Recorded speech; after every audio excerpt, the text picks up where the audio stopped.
Duh, naksir banget lagi ini HP ini nih, Samsung Z Flip 5. Langsung lah, bungkus. Biasa kayak langsung bungkus.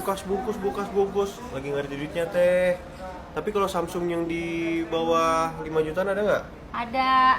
Mau Samsung yang di bawah 5 jutaan? Mau. Nih, salah satunya A. Apa tuh? Samsung Galaxy. Wih, Bekasi itu mah, dekat rumah saya Galaxy. Bukan Galaxy Bekasi, bukan. Oh, bukan. Samsung Galaxy A34 5G. Widih, itu Mantap. kalau boleh tahu keunggulannya apa aja teh? Ini udah Ah. 5G tentunya. Ah, Kameranya kencang 3, main kameranya 48 megapiksel. Widih. Terus Apa lagi? baterainya 5000 mAh, Wih. udah fast charging. 5000 mAh fast charging. Wih, awet layarnya nih. AMOLED. Wih, AMOLED. Ah. Widih. Bagus nih HP ini, bawah 5 juta. Worth it banget nih. Udah deh, saya ambil itu aja teh. Ya boleh Saya lah. mau ini. Jadi nanti ini saya ambil. Nah, saya sama Teteh HP-nya. Tapi yang ini saya tekuk HP-nya biar sama. Jangan dong. Saya tekuk HP-nya.